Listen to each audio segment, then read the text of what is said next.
Selamat malam Bapak Ibu semuanya. Apa kabar? Assalamualaikum warahmatullahi wabarakatuh. Salam sejahtera buat Anda. Semoga dalam kondisi sehat, semangat, dan Tuhan selalu memberkati Anda. Buat teman-teman semuanya yang hari ini sedang menjalankan ibadah puasa. Semoga semua kerja keras, semua pikiran-pikiran yang positif, benar-benar diberkati sama Tuhan di bulan puasa penuh berkah ini ya. Amin. Soalnya kalau saya tanya sahabat teman-teman, gimana puasanya, lancar nggak hari ini? Banyak yang menjawab lancar, namun seperti jawaban anak-anak. Kalau anak-anak ngomong lancar puasanya, karena dia hanya berpatokan puasa itu nggak makan, nggak minum, itu doang. Tetapi sebagai orang dewasa, saya harapkan memandang puasa bukan cuma nggak makan, nggak minum saja, menahan haus dan lapar, teman-teman. Itu puasa yang ya level paling dasarnya gitu ya. Namun kita sebagai orang dewasa, apalagi pencari nafkah, puasa itu menahan juga pikiran negatif, menahan perilaku-perilaku yang kurang baik gitu ya. Ngerumpiknya ikut puasa dong, puasa, gosipnya puasa gitu ya. Kemudian pikiran negatif, mudah putus asa, nyerah, mengeluh, puasa juga dong. Saya percaya sekali setiap bulan Ramadan itu selalu mendapatkan keberkahan ketika kita benar-benar memahami makna dari puasa itu sendiri. Makanya kalau orang-orang yang menjalankan bisnis dance itu bulan puasa itu benar-benar yang namanya penuh berkah. Lah, biasanya tidur sekarang bisa kerja, ya kan? Sambil sahur gitu. Betul nggak? Wah, sambil sahur bisa sambil nge-share info produk TNC ya. Seru ya.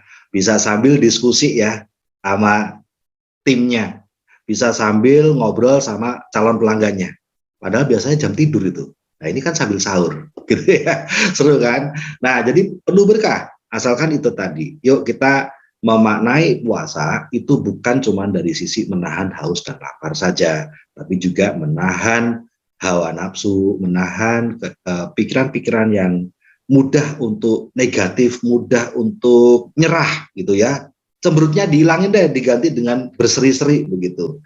Ya, ingat loh, semua tindakan sesuai jalan Allah di bulan puasa ini pahalanya lipat ganda loh. Jadi mari kita jalannya lebih kencang. Gitu ya. Orang yang selama 20 tahun menjalankan bisnis TNC, ya udah jelas lah pasti ada hasilnya. Karena hasil itu tidak susah sebenarnya. Susah itu setia sama percaya. Begitu ya. Karena 20 tahun saya jalankan usaha ini, ya nggak setiap saat terus roda di atas, kan kadang juga ada roda di bawah begitu. Tapi ya itu tadi ya, semangat Ramadan, memandang sesuatu itu selalu berkah Tuhan. Ketika di atas, alhamdulillah berkah Tuhan.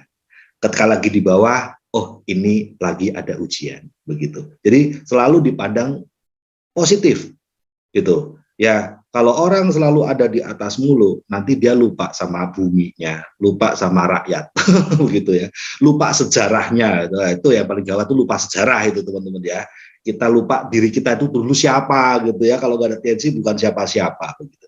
Jadi siapapun dari kita yang namanya kita setia jalanin usaha ini, roda di atas, roda di bawah, ikutin saja sistemnya gitu ya, pasti selalu ada hasilnya. Saya kan nggak pernah kebayang jadi investor. Saya bahkan sampai hari ini pun nggak pernah gitu kenalan sama orang lalu merasa saya seorang investor.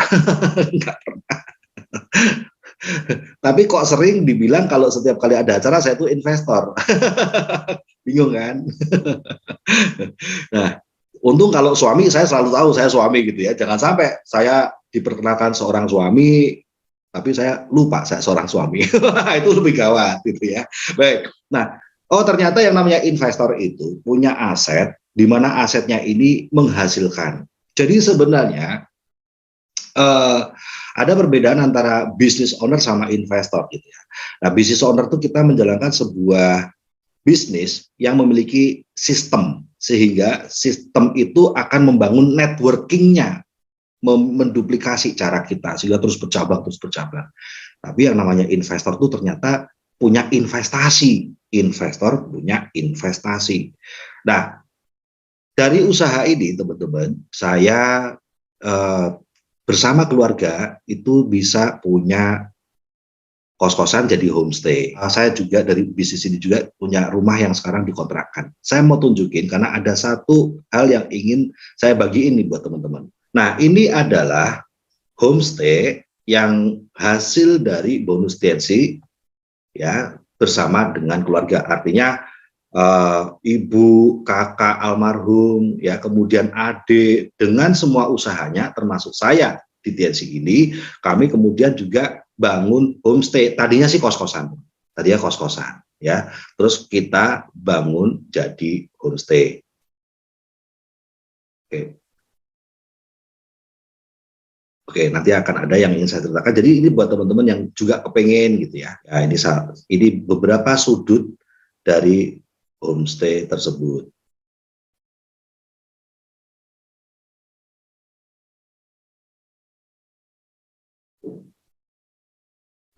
Ya, baik. Saya selalu menyadari bahwa kalau saya tidak jalankan TNC, ya susah juga itu punya homestay gitu ya. Dan juga ada satu rumah yang kami kontrakkan gitu. Homestay itu menghasilkan sekitar rata-rata sih 25 jutaan. Hanya dengan mengubah sistemnya bisa jadi 30. Jadi itu kami ubah sistemnya kalau bulan-bulan liburan ya. Misalnya Juli gitu ya, atau Lebaran ya, atau Natal tahun baru. Nah itu kita ubah jadi harian. Itu bisa selalu memberi pemasukan 30 jutaan. Karena sistemnya kita ganti menjadi harian, gitu kan. Kalau homestay kan bulanan, gitu ya. Nah begitu. Uh, jadi kalau normal seperti ini tidak ada liburan itu rata-rata 25 juta setiap bulan. Lalu kontrakan rumah yang dikontrakkan itu sekitar sekarang 26 juta per tahun gitu ya. Nah, lucunya ya Bapak Ibu, lucunya walaupun itu cukup untuk hari ini, tapi itu tidak bisa menjawab masa depan yang saya inginkan buat anak-anak saya. Gitu. Jadi ya kalau cuma mikir hari ini, oke, ya cukup gitu ya. Puji Tuhan, alhamdulillah. Namun, apakah kalau saya memandang 1 sampai 3 tahun lagi buat anak-anak saya, bagaimana ya? Nah, ini jadi PR itu teman-teman. Ini saya tidak bisa itu mengandalkan homestay itu. Coba Anda membayangkan kebutuhan kita 1 sampai 3 tahun lagi. Lawang yang sekarang belum menikah aja 3 tahun lagi bisa punya anak 2, ya kan? Jadi bagaimana dengan anak kita yang nanti mau kuliah? Bagaimana dengan anak kita yang nanti mau masuk SD, mau masuk SMA? Ah, itu tidak bisa menjawabnya. Namun ketika saya melihat dari TNC ini, lah ini bisa. Ya, oke, saya kasih gambaran seperti ini, Bapak Ibu. Kenapa anak kita harus sekolah setinggi mungkin, SD, SMP, SMA, kuliah. Kenapa sih kok harus sampai kuliah? Wis pokoknya jungkir balik nih orang tua harus sampai kuliah nih anak kita. Ini bukan untuk sekedar pinter baca tulis. Karena kalau pinter baca tulis, yo nangkene wae di SD saja kan yo cukup ya wong baca tulis kok. Tetapi ini adalah pendidikan yang tinggi itu adalah untuk wawasan dia. Sehingga ketika nanti dia mengarungi dunia pekerjaan, setelah kuliah dia mengarungi dunia pekerjaan, orang yang punya wawasan sama orang nggak punya wawasan itu beda. Kalau orang nggak punya wawasan, ngertinya dunia kerja itu kayak katak dalam tempurung. Tapi orang yang punya wawasan itu punya banyak sekali pilihan-pilihan yang ada dalam benaknya dia karena dia punya lingkungan anak kuliahan. Coba nih dibandingin kita dulu gitu ya. Ya, wah mungkin kita berpikir ya aku kalau cari duit untuk punya rumah, nanti untuk berkeluarga, biaya sekolah anak, solusinya apa? Oh, ada beberapa orang yang berpikir solusinya ya merantau. Nah, itu berarti kan kurang wawasan. Emangnya cuma merantau gitu caranya? Ya, solusinya ya ya kerja di pabrik. Loh, seolah-olah kayak nggak ada solusi lain. Bukan merantau itu salah, bukan kerja di pabrik salah, tapi Yang salah kalau hanya berpikir lewat itu nunjukin kurang wawasan, gitu loh. Ya, nah, tetapi kalau kita sekolahkan anak kita sehingga sampai kuliah minimal wawasannya itu luas, ya dia bisa melihat banyak sekali pilihan-pilihan untuk nanti dia hidup bahkan sampai berumah tangga. Itu pentingnya kuliah. Nah, sekarang ada beberapa rekan-rekan yang bahkan sampai merantau demi wawasan anaknya, supaya anak saya bisa sampai kuliah, Pak. Jangan sampai anak saya itu cuman sekolah sampai SD, SMA atau SMK kayak saya aja. Saya toh akhirnya setelah SMK ya bisa kerja, tapi begitu saya berkeluarga, punya kebutuhan anak-anak yang tinggi, saya harus jadi TKW atau TKI. Saya kepengen anak saya itu sampai kuliah, supaya anak saya nggak kayak saya, nggak harus jadi perantau nanti kelak masa depannya. Intinya kalau disimpulkan, saya percaya bahwa ibu-ibu, bapak-bapak yang merantau sampai merantau itu pasti alasannya agar masa depan anak cerah. Betul ya? Pasti itu. Dan Anda berpikir langkahnya adalah dengan sekolah yang minimal kuliah, masa depan cerah. Karena apa? Anda tahu, kantor-kantor pekerjaan yang berkarier itu biasanya ijazahnya kan minimal harus sarjana.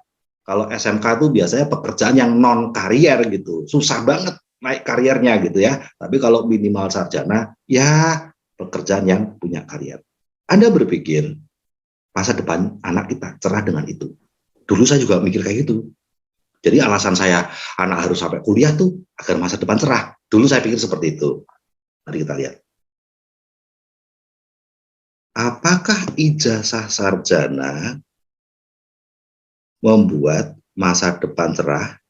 Dalam pemahaman saya, masa depan cerah itu urusannya sama pekerjaan dan keluarga. Pekerjaan dan keluarga. Artinya begini, ketika kita bilang bahwa saya kepengen anak saya masa depannya cerah, itu kita sedang ngomong, saya kepengen masa depan dalam pekerjaan anak saya cerah. Entah dia punya usaha, entah dia punya pekerjaan, ya bagus lah, karirnya bagus gitu. Dan saya juga kepengen agar masa depan anak saya dalam berkeluarga itu juga cerah. Ya kalau ada masalah wajar, tapi jangan terus pisah lah gitu loh. Nah, jadi ketika kita ngomong masa depan, biasanya yang terpikirkan itu urusan pekerjaan dan keluarga anak kita. Kalau itu ngomongin masa depan anak kita. Betul ya, kurang lebih seperti itu. Nah, pertanyaan saya, apakah ijazah sarjana penentunya? Apakah ijazah sarjana menjadi penentu bahwa pekerjaan anak Anda akan cerah?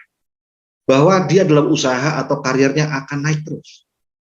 Apakah ijazah sarjana, entah sarjana ekonomi, sarjana teknik, sarjana hukum, apakah ijazah sarjana menjadi penentu bahwa masa depan dalam anak kita berkeluarga juga cerah, menghadapi masalah-masalah dan sebagainya?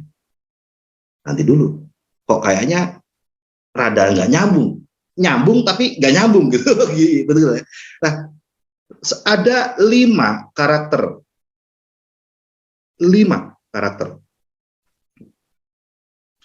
percaya diri, mandiri, inisiatif, disiplin, dan tanggung jawab. Mari kita lihat, apabila anak kita dia punya rasa percaya diri yang baik, apakah itu akan membuat masa depan pekerjaan dan keluarganya cerah? Oh iya, oh iya. Jika anak kita punya kemandirian yang terus baik, bertumbuh, apakah itu berefek masa depan pekerjaan dan keluarga anak kita ntar bagus, cerah? Oh iya. Lalu apakah jika anak kita punya inisiatif yang bagus, bertumbuh sesuai usianya, inisiatifnya ada, pekerjaan dan keluarga dia kelak akan cerah? Oh iya juga.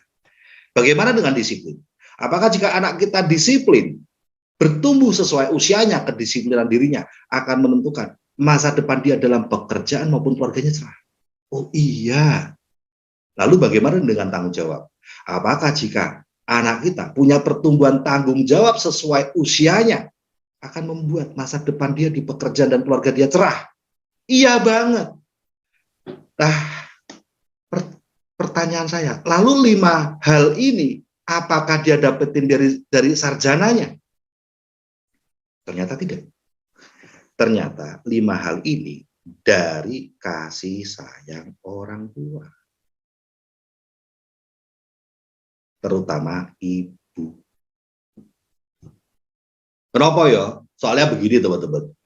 Bapak saya almarhum juga kasih sayang sama saya. Tetapi dalam kasih sayang bapak saya, ya kasih sayang misalnya seperti ulang tahun, ngerayain ulang tahun gitu ya. Kalau sakit diantar ke dokter gitu ya. Uang jajan dikasih, sampai rokok nggak punya dibeliin. Bapakku loh kok nih rokok anak tante. Nah, ya kasih sayangnya seperti itulah gitu. Tetapi berbeda sekali dengan kasih sayang ibu. Kasih sayang ibu saya itu ada dalam bentuk jewer saya ada gitu. Nek bolos sekolah ketahuan bapakku mau ngamuk dok.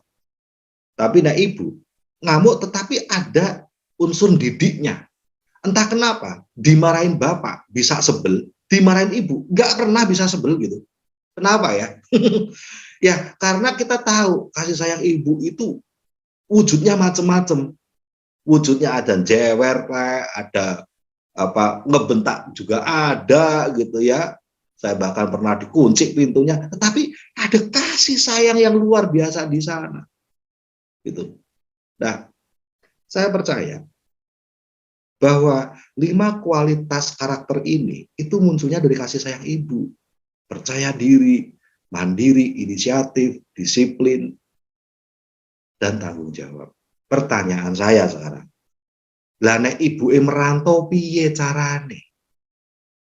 Nah, sekarang mari kita lihat sambungannya. Ada banyak sekali ibu-ibu yang merantau demi masa depan cerah anaknya. Itu harapannya, sehingga anaknya harus kuliah. Saya setuju sekali, karena kuliah adalah wawasan. Kalau anak kita nggak sampai kuliah, ntar kayak kita loh. Yang nggak kuliah ini, kata dalam tempurung, nggak tahu apa-apa, taunya cuma TKW. Solusinya cari duit TKW, bikin rumah TKW. Nah, jadi anak kita harus berwawasan. Namun, apakah wawasan dia sebagai sampai sarjana membuat masa depan dia cerah? Ternyata kalau kita memandang masa depan anak, berarti masa depan dalam pekerjaan sama keluarganya. Lah ternyata sarjana nggak ngefek apa-apa. Tapi rasa percaya dirinya, kemandirian, inisiatif, disiplin, tanggung jawab itu sangat ngefek. Dari mana itu? Dari orang tua yang bersama anaknya. Bisakah? Atau Anda bisa bercermin pada diri Anda dan anak Anda. Semakin lama ditinggal merantau, semakin percaya diri, atau semakin tidak percaya diri anak kita. Kalau kita dengerin dari rekan-rekan yang sharing gitu ya, wah anak saya itu sangat tidak percaya diri Pak. Aduh, nggak pede mulu, diem terus gitu.